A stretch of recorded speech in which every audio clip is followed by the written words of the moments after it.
if a man say, thou shall not kill, and you look on how much people God killed, then you have to go question the whole idea. You know, see, God wipe out the whole of the earth according to the Bible, kill everybody, yet still it said, thou shall not kill. So you wonder now, who is giving that law? That law was there long before even Moses gave it, you know, so it's just that how people look on the Bible, it might reason like you can't figure out nothing in it. You have to just accept it how it is. Which now when you start to figure it out, when you start to accept it as how it is, you lose your intelligence and your perception of reason. That you start to accept irrational things and unreasonable things. And don't question it because you are taught to believe that these things is coming from God. So even no matter how irrational it is, you as a human being can't question the irrationality of the thing, which I refuse to accept that. I can't read a book and see something where don't make no sense to me. And then I want to tell me, say, I can't question it because it's coming from God, which you know, say, is not true. The book was written by men, just like me and you. Blessed love, my viewers and subscribers. Wagwan, open are doing good, open are doing great. Now, my people, they again on the Soul Chat TV with another Mutabaruka content, and this one, my people, is all about religion again. You know, the misunderstanding of the Bible. That is the concept we are working on today, because it seems like a lot of people misinterpret the Bible. And if you really check in history, some of these things don't even add up, my people. Like a whole lot of things are there, a whole lot of questions that if you go to a high priest or a pastor or somebody of God and ask them certain question, they cannot give you an answer. The first thing them are gonna say, don't question God's work, and it is the word of the Bible and it's written in here. And if you do this, you're gonna blaspheme, or you're gonna, you know, them try to tell you a whole lot and still not answering the questions. So in this one, my people, Mutabaruka spill a lot of beans, so you definitely want to stay tuned. You get really interested and very educational, especially for us as African people, as black people. These are the things that we should be tuning into and listening, because this will open our mind to a whole different dimension of things, and hopefully somehow we can get smart and wake up to this madness that is going on. So let's take a listen and share thoughts and opinion down in the comment section. So my people, you all know it's a Black Power movement. Definitely drop a like and subscribe and share to a friend or family so they can be a part of the movement. Now my people, let's take a walk. When you start to pass off your faith as history, as the man said, a lot of it is not historical nor biological. And a lot of it is misinterpretation too, because a lot of people who profess it don't really know what was the political situation at the time when certain things was said or was done. The Greeks control, the Romans control. Just like Jamaica now. Britain control, America control. So the whole political situation, writing about the social order and the social condition, would have to reflect a British or an American perspective.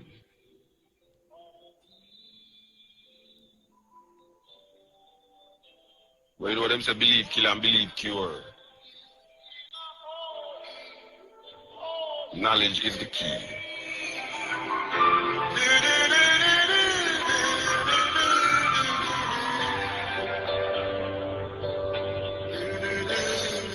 As the next week, we're going to present the devil. These things don't happen on religious programs in Jamaica.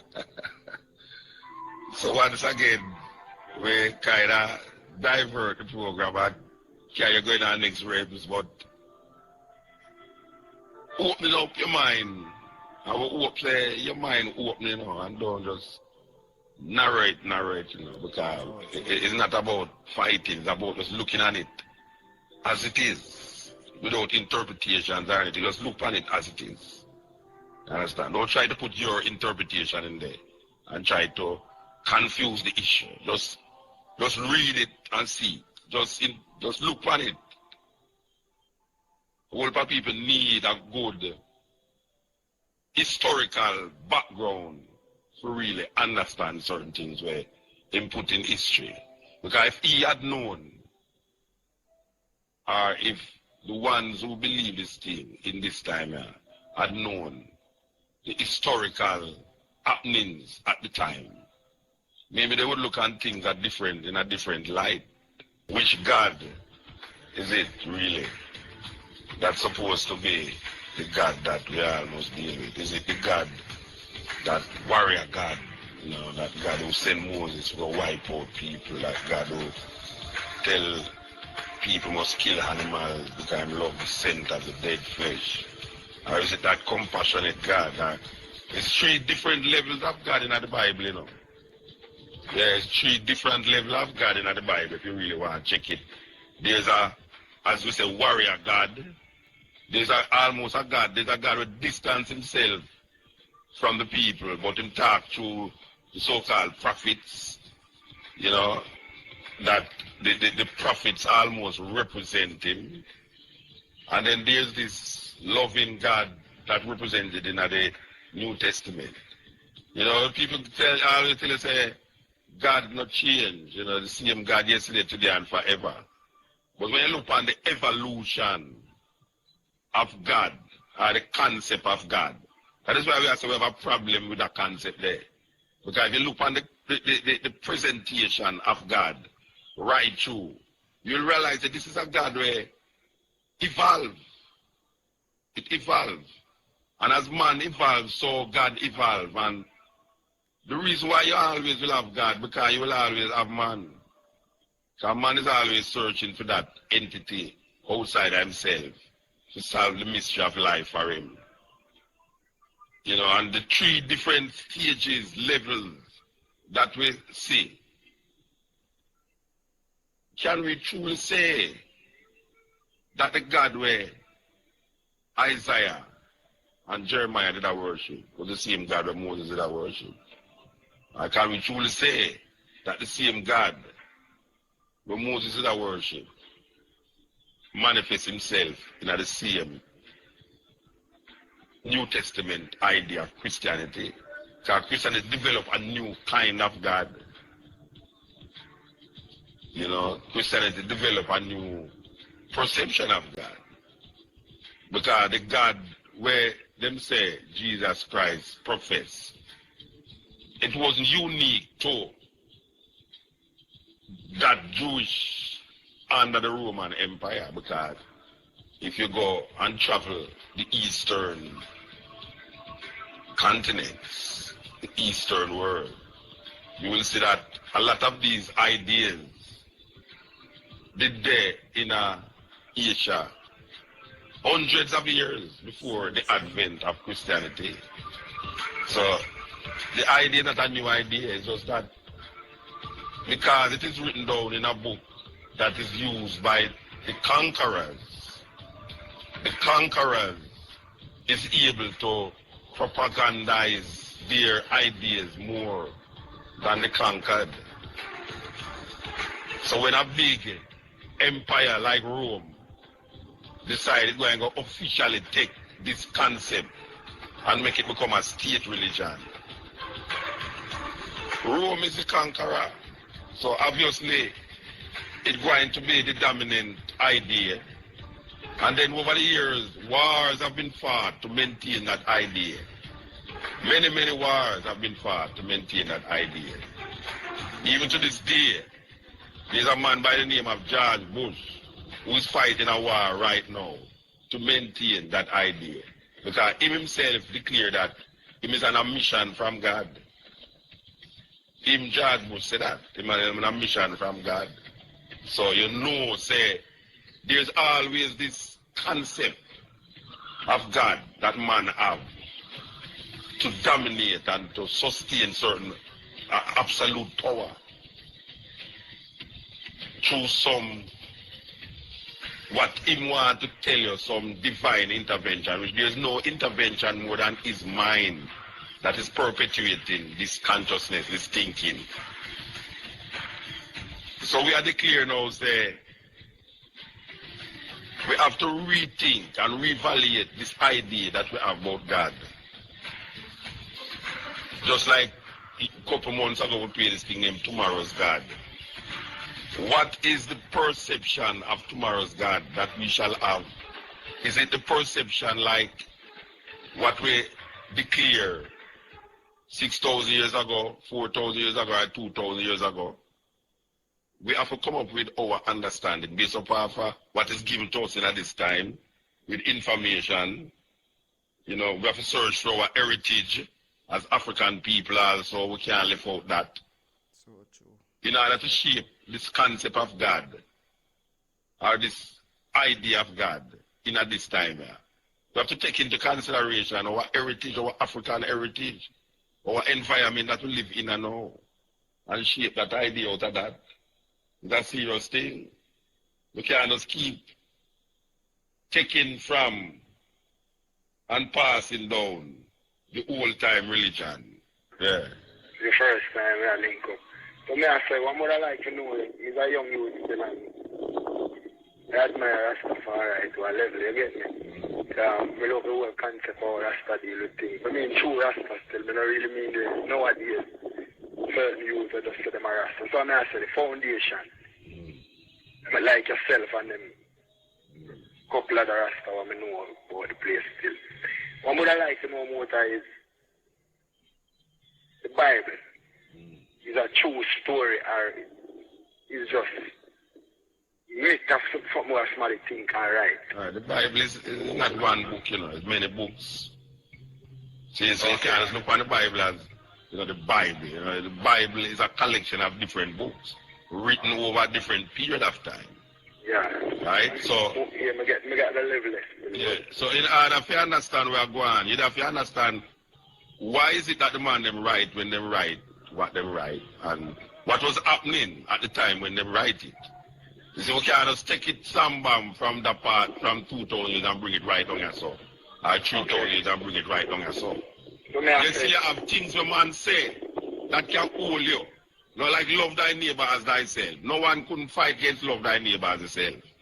That is something where clear cut, without any apology. Love thy neighbor as thyself. What we always talk about is the historical references that people make towards the Bible and start to push it and make it feel like say it's a real thing. Or certain little things that is done in the Bible that people say it happened for true. We are debate what happened for true and how is it possible for happening for true. So in one sense we're saying that the Bible is full of myth, stories of mythology. And in the next sense we are saying there's certain reasoning that is given in that book that a man can hold on upon. Yeah, well, enough of them we really can't live without the truth. That when a man say, thou shalt not kill, you know. And that we like if a man say, thou shalt not kill, and you look on how much people God killed, then you have to go question the whole idea.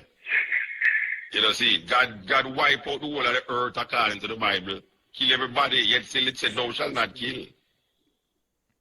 So you wonder now, who is giving that law? That law was there long before even Moses gave it, you know, so it's just that how people look on the Bible, it might reason like you can't figure out nothing in it. You have to just accept it how it is.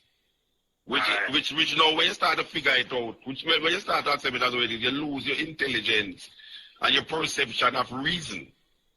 That you start to accept irrational things and unreasonable things, and don't question it because you are taught to believe that these things is coming from God. So even no matter how irrational it is, you as a human being can't question the irrationality of the thing, which I refuse to accept that.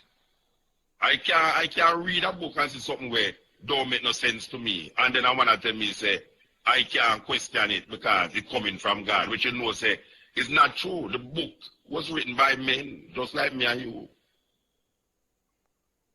You see what I say, brethren? You're gone. All right, I hope you're not listening with your loud radio still. Yeah, we just say that books are written, man, and books are, 66 books in this King James Bible. Yeah. You have Apocrypha with about 14 more books. We never include in this. If you read the Catholic Bible, you will see 14 other books in it.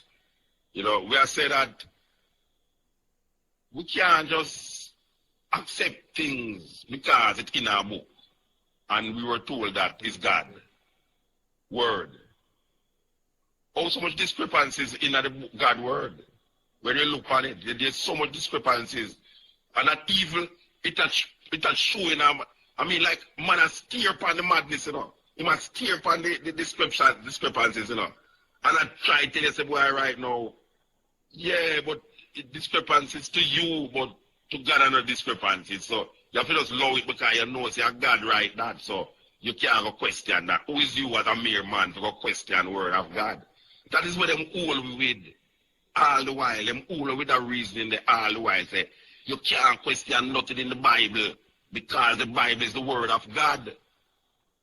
What a great power a man have over here when them use a book to manipulate your whole the ability to reason. That is something that is given to human beings. The ability to comprehend and reason is taken away from you. When a man tell you, say, you can't reason objectively about a book that is written by men.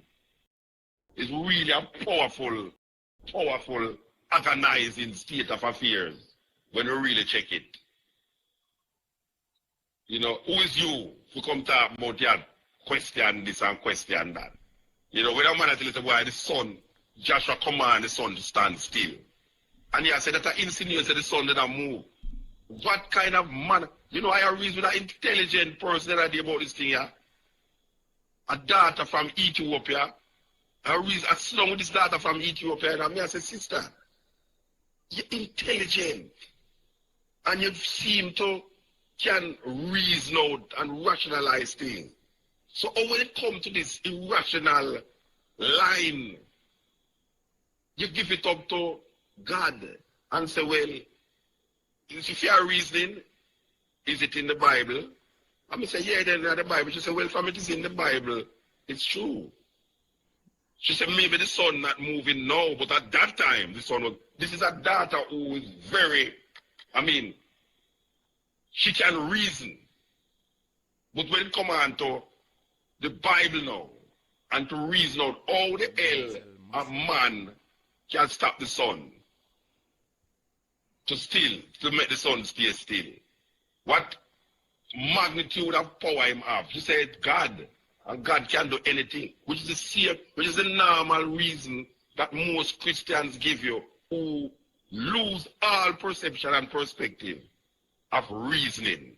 The power to reason is taken away when we start to deal with now this book.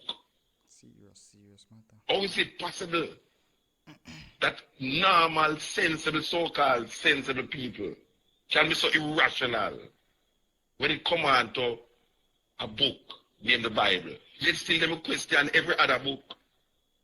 They will go to school and the teacher will tell them something and they will question it, go around it, write thesis on it and all them things there. But when it comes on to them intellect and how to comprehend, it is taken away from them. It's a serious thing.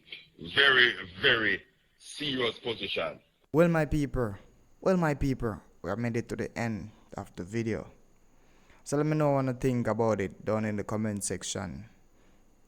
We as black people, we need to wake up. We need to wake up, man. We're in a deep sleep. Deep. I don't know when we are going to get out and realize.